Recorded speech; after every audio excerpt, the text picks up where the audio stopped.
አብርሽ የሚባል ልጅ መንገድ ላይ እንኳን ቢያገኝ አሲድ ይደፋል። ሳልጠራጠር ሳላስብ አሲድ ይደፋሉ። ሳይሞት ሳይኖር በህይወት እያለ እየተቃጠለ እንዲኖር አደርጋለሁ። ለምን 20 ዓመት አልታሰርም? እንደዚህ ሆነ። ለህዝቡ ምንድነው እያስተላለፈ ያለ? ምንድነው እያስተማረ ያለ?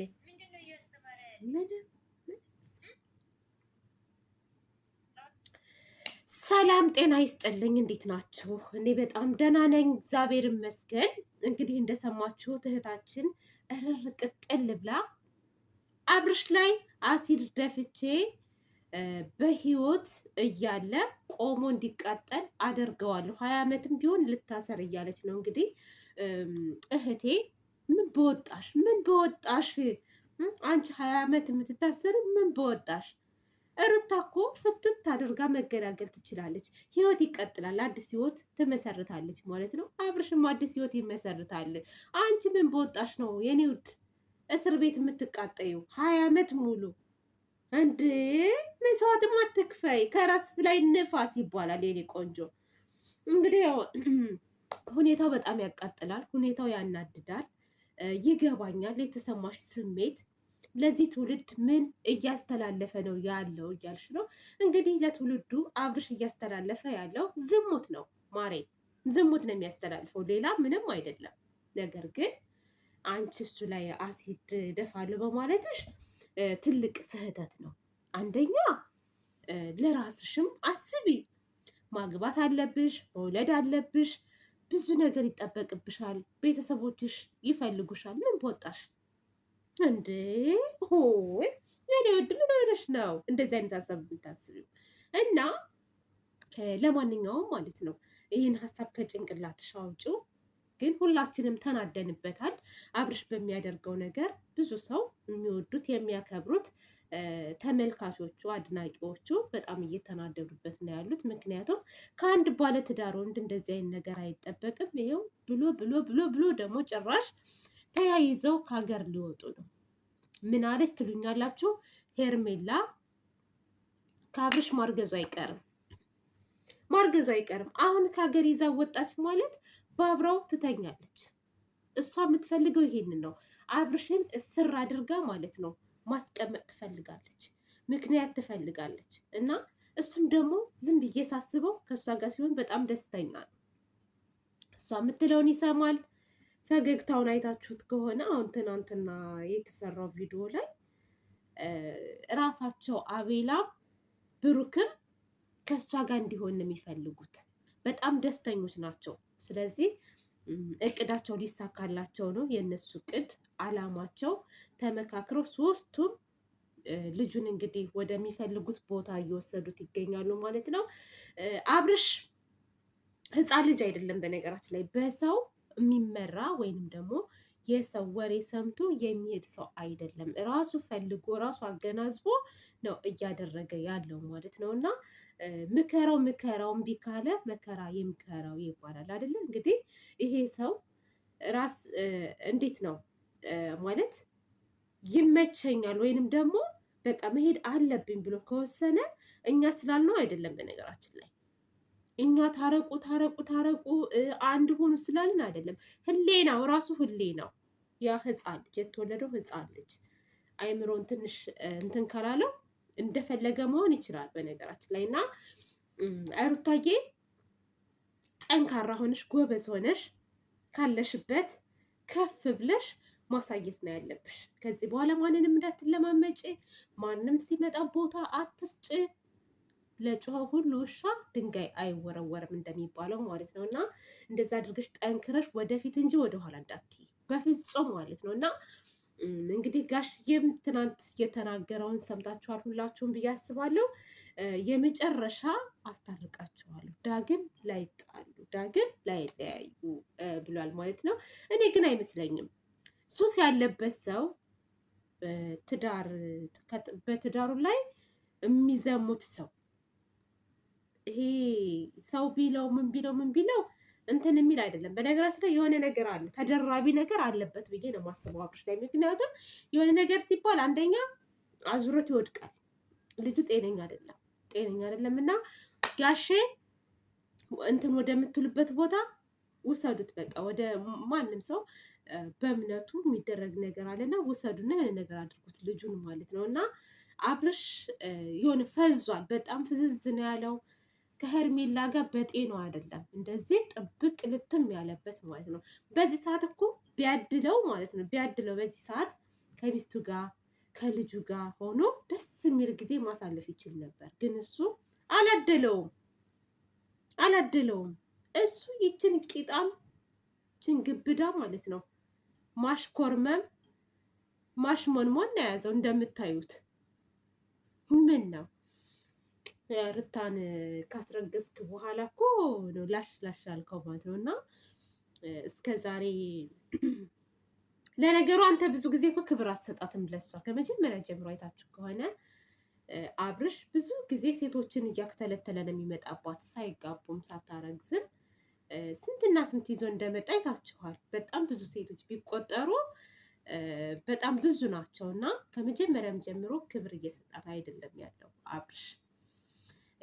መኪና ወርቁ የሆነ ነገር ምናምኑ ሩታም አሁን ባለችበት እንትን ላይ ማድረግ የምችለው ነገር ነው። በነገራችን ላይ ማድረግ ትችላለች ሩታ። አብርሽ ገዝቶ ሰርፕራይዝ ያደረጋት መኪና ማለት ነው እርግጠኛ ነኝ በ2 ወር ውስጥ ትገዛዋለች። ዩቲዩብ አሪፍ ነው የሚከፍላቸው፣ አሪፍ ቢያንስ እንግዲህ በወር ከ1 ሚሊዮን በላይ ያገኛሉ ነው የሚባለው። ስለዚህ መኪና ደግሞ 3 ሚሊዮን ቆንጆ መኪና ይገኛል ማለት መግዛት ትችላለች። ይሄ ብርቅ አይደለም ለእናንተ። ይሄ ቆርቆሮ ምናምን አብርሽ ትክክለኛ ክብር ነው። በመጀመሪያ ክብር ይስጣት ለዚች ልጅ። ክብር ፍቅር ይበልጣል። መኪና እኮ ነገ ጠዋት የሆነ ነገር ሊሆን ይችላል፣ ሊገለበጥ ይችላል፣ የሆነ ነገር ሊሆን ይችላል። ክብር ግን ክብር ነው። ገባችሁ አይደለ? እና ክብር ይቀድማል። እሱ ግን አብርሽ ግን ማለት ነው ጭራሽ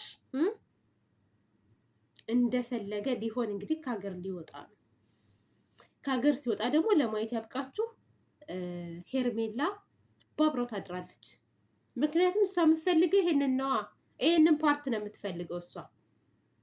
እኔ ልጁ ምን እንደነካው አላቅም። የሆነ አብርሽ ትክክል አይደለም። በቃ ፍዝዝ ነው ያለው። አይታችሁታል።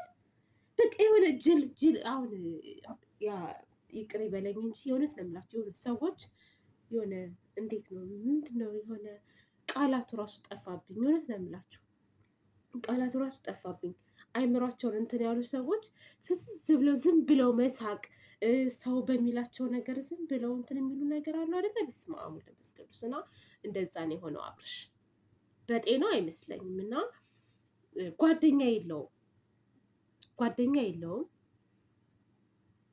አቤላም እንደምታዩት ነው። ከሄርሜላ የሆነ ነገር ሳይቀምስ አይቀርም፣ ወይንም ደግሞ የሆነ ነገር ተይዞበታል። ብሩኬም ከሄርሜላ የሆነ ነገር ተይዞበታል መሰለኝ። ሄርሜላ በሆነ ነገር ይዛቸዋለች። እነዚህን ወንዶች ራሱ በሆነ ነገር ተይዞባቸዋል። ምክንያቱም ሁለቱም ወደዛ ነው በቃ ወደ ሄርሜላ ናቸው። እና አንድ ጭንቅላት ያለው ሰው ትዳርክን ትተህ እሷን ተንከባከባት ከእሷ ጋር ሁን አይባልም፣ በፍጹም አይባልም። ነውር ነው። እና በጥቅም ተይዘዋል ማለት ነው። እስካሁን ለሩታዬ ከጎኗ የነበረ ከአብርሽ ጓደኞች ማለት ነው ፈረንጁና ቢኒ ራሱ ትናንትና ማለት ነው ጋሽን አስታርቃቸው ምናምን ኦዲንስ ራሱ እየለመኑ ነው ምናምን ብሎ ጋሽን ሲነግረው ነበረ ማለት ነው። እና ቢኒም ይሻላል ፈረንጁም ይሻላል፣ አልተቀየሩም እነሱ ቢያንስ ማለት ነው። እና እዩ ሀፍ ነው በነገራችን ላይ። ሁለቱንም ማጣት አይፈልግም፣ ሩታንም ማጣት አይፈልግም፣ አብርሽንም ማጣት አይፈልግም። ከሁለቱም ጋር ነው ያለው እዩ ማለት ነው። ይሄ እኔ የምደግፈው ነው። በቃ አለ አይደለ? በቃ ሚዛናዊ ሆኖ ሁለቱንም የሚቆጣ ሰው ነው እዩ። እንደዛ ግን ማለት እነዛ ውሾች ናቸው። በተለይ ይሄ ብሩክና ስሙን ቄስ ይጥራው፣ ስሙ ጥፍት አለብኝ እናንተ። በአንዴ ስሙ ይጥፋብኝ። ይጥፋ። ለነገሩ ምን ይሰራልኛል? ይጥፋ። እና እነሱ ከሃዲዎች ናቸው፣ ከሃዲዎች። ለማንኛውም ውዶቼ ማለት ነው። እንግዲህ መጨረሻቸውን ፈጣሪ ያሳምርላቸው። እኔ የምመኘው አብርሽ ወደ ራሱ ተመልሶ እሴት ጋር መለጣጠፉን ትቶ ልጁን ቢያሳድግ መልካም ነው ብዬ አስባለሁ። ካልሆነም ደግሞ ከልጅቷ ህይወት ውልቅ ብሎ ወጥቶ የራሱን ህይወት ቢመሰርት አሪፍ ነው ብዬ ነው የማስበው። እንደዛ ገባችሁ አይደለ? ዝም ብሎ እየገባ ምናምን ልጅቷን ከሚደበላልቅ ህይወቷን እና እንደዛ ነው እንግዲህ የአብርሽ መጨረሻ ምን እንደሚሆን ወደፊት እናያለን በደንብ ማለት ነው። ሩታ ቆራጥ ናት። ይህ እንደ በፊቱ ማለቃቀስ፣ መለመን ምናምን ነገር እያየሁባት አይደለም። አሁን ላይ የሆነ ቆርጥ አድርጋለች። ግን ብዙ ነገር ማውራት የምትፈልገው ነገር አለ። እሱ በጣም ብዙ ነገር ማውራት የምትፈልገው ነገር አለ። አሁን አስቦበት አቅዶበት ሊወጣ እንደሆነ ወረቀት ትናንትና እንግዲህ ደርሷታል። እና ከባድ ነው፣ ብቻ ከባድ ነው፣ ይከብዳል። አንድ ሰው እኛ ራሱ እኮ ትዳር ለመያዝ በጣም ነው የምንፈራው። ወደፊት ትዳር ለመያዝ እንፈራለን እኛ ራሱ። አንዳንዴ እኮ ጠንካራ የምትሆኑት ሰዎችን አይታችሁ ትማራላችሁ። በቃ ከጠንካራ ሰዎች ተምራችሁ እንደነዛ ለመሆን ትጥራላችሁ። ከነዚህ ደግሞ ምንድን ነው የምትማሩት? ምን እንደውም እኔ ከ18 ዓመት በታች ያሉ ህፃናቶች አብርሽ የሚሰራውን ቪዲዮ ማየት የለባቸውም።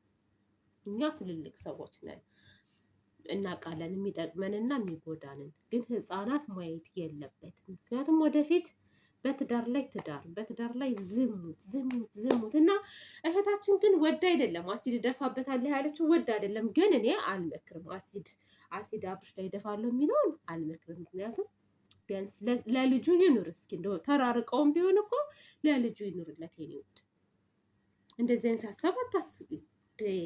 ሆን አሲድ ጉድ እኮ ነው። ምን በወጣሽ አንቺስ ብትሆኝ ምን በወጣሽ ወንጀለኛ ትሆኛለሽ። እሱ ስራው ያውጣው። ነገ ጠዋት እነሱ ሊታረቁ ይችላሉ። በነገራችን ላይ እና ክፉ ቃላት፣ መጥፎ ቃላት፣ የሚያስተዛዝብ ቃላት አትጠቀሙ። እኔ አብርሽን ነካ ነው የማደርገው፣ ምክር ነው የምመክረው። በነገራችን ላይ ጠንከር ያለ ነገር ይሄ አሲድ መድፋት እንደዚህ የሆነ ነገር ይድረስብህ ምናምን አትበሉ። ምንም ቢያናድደን እኮ ወንድማችን ነው አብርሽ፣ ወንድማችን ነው። ምንም ቢሆን መልካም ነገር እንመኝለት፣ እንቆጣው፣ እንዲመለስ እናድርገው እንጂ የሆነ ነገር አደጋ ይድረስብህ እንደዚህ ይድረስብህ አይባልም። ነገ ጠዋት የሚያስተሳስር ነገር አላቸው። ሁለቱን ይገናኛሉ። ልጅ አለ መሀል ላይ። የሰው ልጅ እኮ ተለያይቶ ራሱ ልጅ ስለሚያገናኛቸው ማለት ነው። አንድም ሊሆኑ ይችላሉ፣ ተራርቀውም ደግሞ ልጃቸውን ማሳደግ ይችላሉ ማለት ነው። እና እንደዚህ አጸያፊ፣ ከባድ፣ ዘግናኝ ቃላት አትናገሩ። እህታችን ያው ስሜታዊ ብትሆኝም ግን አሲድ እደፋብሃለሁ ማለትሽ ከባድ ነው። አልደግፈውም። ምን እህቴ አልደግፈውም አይባልም እንደዛ። ሆይ ብዙዎቻችሁ ግን እየደገፋችኋት ነበር። ትክክል እያለ ሀሳቧ እኮ ጥሩ ነው። ይሄ ዝሙት ለምንድን ነው እንትን የምትሉት ለትውልዱ እያለች ነው። ግን አሲድ ደፍቼ 20 ዓመት እታሰራለሁ ያለችው ግን ትክክል አይደለም።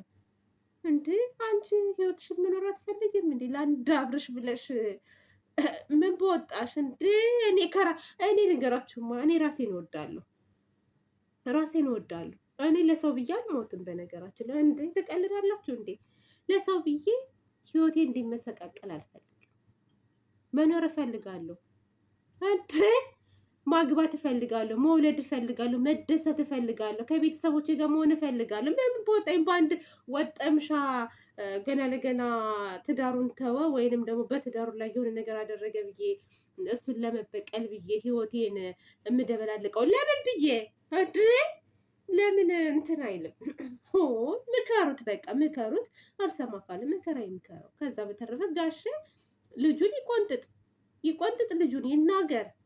እንዴ በነገራችን ላይ ጋሼ ራሱ እስካሁን ዝም ማለቱ ይሸቅል ብሎ ነው። እውነት እንናገር ከተባለ ጋሼ ማስቆም ይችል ነበረ። ይሄ ዝም የሚባል ነገር አይደለም። ስሬስ ማለት ነው። ማለት ዛሬ ነገ የሆነ ነገር እያልኩ ነው ምናምን አለ እንጂ ማለት ነው። ኖ ይሄ የሄድክበት ያለው መንገድ ጥሩ አይደለም፣ አቁም ማለት ነበረበት ልጁ መጀመሪያ ላይ ማለት። አሁን ትናንትና መጥቶ እንዲህ ይለዋለሁ ምናምን እያለ ነበር። ይቅርታ አድርጉልኝና ማለት ነው። እና ሁሌም እየተከታተልከው እንደሆነ አውቃለሁ። ቪዲዮዎችን ታያለህ፣ ሁኔታውን ታውቃለህ። እና ዛሬ ነገ የሚባል ነገር አይደለም ጋሽ። አዝኛለሁ። ለማንኛውም ውዶቼ ማሮቼ በሌላ ቪዲዮ እስከምንገናኝ ድረስ መልካም ጊዜ ይሁንላችሁ።